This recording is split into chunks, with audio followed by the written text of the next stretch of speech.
नमस्कार viewers. Social media release data जो काफी हैरान करता है। ग्लोबली और इंडिया के कंटेक्स्ट में डाटा क्या कहता है, सोशल मीडिया पे फोमो क्या है और उसके लक्षण क्या है, इंडिया में जेन जी, मिलेनियंस और जेन एक्स कौन है और किस तरफ शिफ्टेड है, कैसे युवा बुलिमिया के शिकार हो रहे हैं और कैसे हर साल 10 लाख महिलाएं बॉडी डिस्मोर्फिया की गिरफ्त में आ रही है, और सोशल मीडिया के एल्गोरिथम कैसे काम करते हैं और कैसे मजबूर करते हैं। टाइम्स जर्नल और फेसबुक का इंटरनल रिसर्च क्या कहता है, क्या सोशल मीडिया की विशेषता से ज्यादा उसकी खामियां हैं? आइए समझते हैं। जनवरी 2024 में एक रिपोर्ट पब्लिश होता है जिसके अनुसार पूरी दुनिया की पॉपुलेशन का 62.3% यानी 8 अरब की जनसंख्या में लगभग 5 अरब 4 करोड़ लोग सोशल मीडिया यूजर्स हैं, जिसमें एवरेज एक इंडिविजुअल सोशल मीडिया पे 2 घंटे 23 मिनट बिताता है। इसमें नाइजीरियन लोग सबसे ऊंचे पौधान पे यानी उनका एवरेज 4 आवर पर डे है। इंडिया के कंटेक्स्ट में एक इंडिविजुअल एवरेज 2 घंटा 36 मिनट व्यतीत करता है। अगर एक आदमी का जीवन अवधि 73 साल माना जाए तो उसके अनुसार वो अपने लाइफ स्पैन में लगभग 5.7 ईयर्स सिर्फ सोशल मीडिया पे ही व्यतीत करेगा। साल 1997 में दुनिया का पहला social media app 6DD launch होता है। उसके बाद माई स्पेस और लिंक्डइन ने इसके डेवलपमेंट को आगे बढ़ाया और 2000 के बाद तो सोशल मीडिया इंडस्ट्री में एक बूम सा आया। उसके बाद फेसबुक, यूट्यूब, ट्विटर, इंस्टाग्राम जैसे कई सारे ऐप्स हो गए और आज 15 ऐसे फेमस ऐप हैं जिसके 40 करोड़ से अधिक एक्टिव यूजर्स हैं, जिसमें फेसबुक नंबर 1 है, वहीं यूट्यूब जस्ट उसके पीछे खड़ा। और इंडिया के कंटेक्स्ट में व्हाट्सएप मैसेजिंग ऐप के बाद सबसे ज्यादा यूज किया जाने वाला सोशल मीडिया एप्लीकेशन इंस्टाग्राम है, वही फेसबुक उसके बाद यूज किया जाता है। हालांकि सारा डाटा डायनेमिक है, यानी समय के साथ इसमें चेंजेस होते रहते हैं। सवाल ये नहीं है कि डाटा इतना बड़ा है, सवाल ये है कि ये अब हमारी आदत बन चुकी है, इसका नशा हमारे खून में उतर चुका है। अगर हम चाहते भी है कि इससे दूरी बनाया जाए, फिर भी हम बनाने में असहज महसूस कर रहे हैं, जिसको सोशल मीडिया पे फोमो कहा गया। फोमो मतलब फियर ऑफ मिसिंग आउट, यानी खोने का डर। साल 2004 में फेसबुक लॉन्च हुआ और उसके बाद ये टर्म काफी प्रचलित हुआ, जिसमें यूजर्स ना चाहते हुए भी सोशल मीडिया एप्स को बार बार खोल कर देखते हैं कि जिंदगी का कोई अच्छा पल कहीं छूट ना जाए। इसको एक एग्जांपल से समझते हैं। मान लो संडे के दिन आपका कोई दोस्त पार्टी के लिए बुलाता है और आपको उस पार्टी में जाने का मन नहीं, फिर भी आप उस पार्टी में इसलिए जाते हैं कि मंडे को कहीं बाकी दोस्त उस पार्टी की अच्छी बातों को बताएगा और उस समय आपको ऐसा फील ना हो कि हमने उस अच्छे पलों को मिस कर दिया, यानी ना चाहते हुए आप उस डर से गए। यहाँ सोशल मीडिया भी इसी टर्न पे काम करता है, यानी सोशल मीडिया पे लोग अक्सर अपनी अच्छी पलों का वीडियो, इमेज अपलोड करते हैं और आप ना चाहते हुए उनको बार बार देखना पसंद कर। मन करता है इससे थोड़ी दूरी बनाई जाए, फिर पता नहीं क्यों आपका हाथ बढ़ता है और उस सोशल मीडिया साइट को आप ऑपरेट शुरू कर देते हैं। इसी को फोमो कहा गया। फोमो के कुछ लक्षण है। फोमो के लक्षण यानी बार बार सोशल मीडिया चेक करना, थकान महसूस करना, नींद न आना, ध्यान केंद्रित नहीं कर पाना, और भी कुछ लक्षण।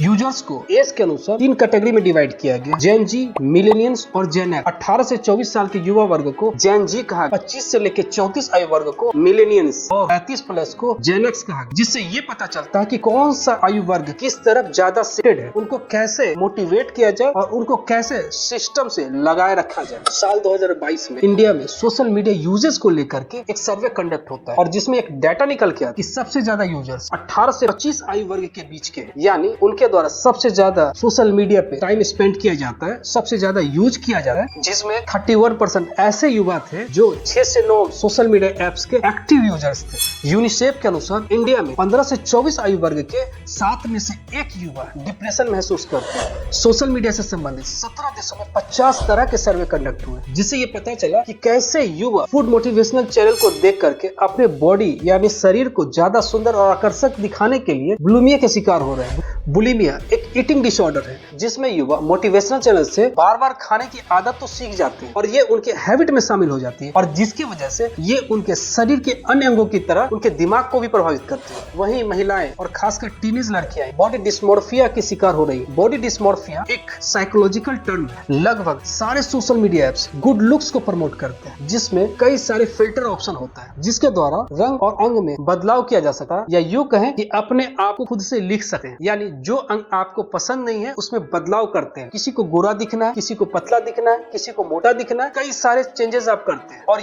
इसके वजह से लोगों को धीरे धीरे उस छवि में, यानी उनके द्वारा जो पोर्ट्रे किया गया है उस छवि में खुद को देखना पसंद करते हैं। जब भी अपने आप से आमना सामना होता है तो उनमें ही अपने अंदर कई सारी कमियां दिखती है। इस वजह से आप खुद के अंदर हीन भावना से ग्रसित हो जाते हैं। और बुरी बात यह है, ये कोई दूसरा नोटिस नहीं कर रहा होता, ये खुद ब खुद आप नोटिस करके और उसी के वजह से मानसिक रूप से बीमार होते जा रहे हैं, जिसको साइकोलॉजी में बॉडी डिस्मोर्फिया कहते हैं। इंडिया में हर साल 1 मिलियन डिस्मोर्फिया के केसेस जुड़ रहे हैं। टाइम्स जर्नल के एक रिसर्च रिपोर्ट से पता चला कि 32% टीनेज गर्ल्स ने बताया कि इंस्टाग्राम की यूज ने उनके बॉडी की समस्या को और ज्यादा बढ़ाया। इसको ऐसे समझते हैं, अब इसको एक सिंपल गणित विधि से समझते हैं कि मान लीजिए कोई व्यक्ति अपने ओवरऑल लुक्स के लिए अपने आप को मार्क्स देता है, यानी 5 मार्क्स, और उस शरीर के अंगों को लेकर के वो असहज है, यानी उसको उतना अच्छा नहीं दिखता है, उसमें सुधार की उसको गुंजाइश लगती है। तो जिस वजह से हो सकता है वो अंग, उसके नाक हो सकते हैं, उसकी मोटाई हो सकती है, उसकी स्किन हो सकती है, उसका दुबलापन हो सकता है, कई सारी चीजें हो सकती है, और उसको वो 3 अंक देता है। अब फिर वो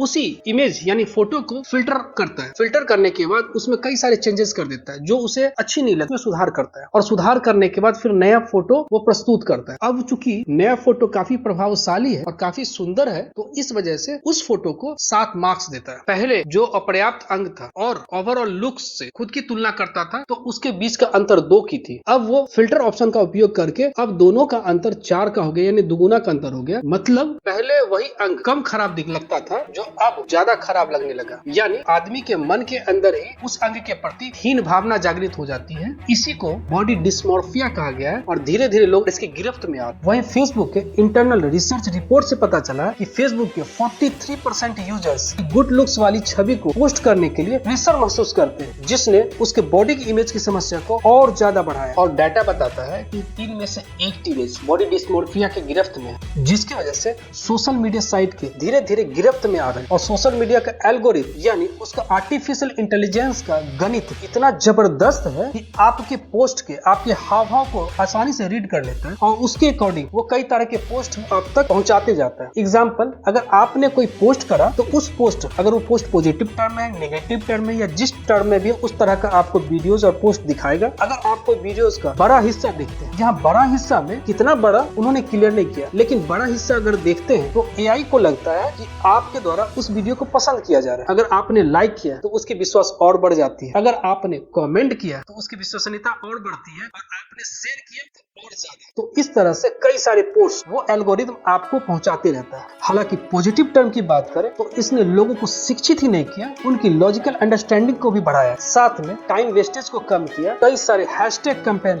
सक्सेसफुल भी रहे। इसने लोगों के आत्मविश्वास को बढ़ाया, साथ ही दूरियों को कम किया। इसकी खूबियां काफी सारी, ये डिपेंड करता है अच्छी है ये बुरी, वो चीज कभी तय नहीं करती, उसका उपयोग तय करता है। गौतम बुद्ध के अनुसार मध्यम प्रतिपद यानी मध्यम मार्ग यानी संतुलन ही जीवन है। अगर सोशल मीडिया का यूज ना करें तो इस दौड़ती हुई दुनिया में हम पीछे रह जाएंगे। अगर हमने ज्यादा यूज किया तो मानसिक और शारीरिक रूप से बीमार हो जाएंगे। इसलिए जरूरत के अनुसार इसका उपयोग जरूर करना चाहिए। बाकी आपका इसके बारे में क्या राय, कमेंट में जरूर बताएं। धन्यवाद।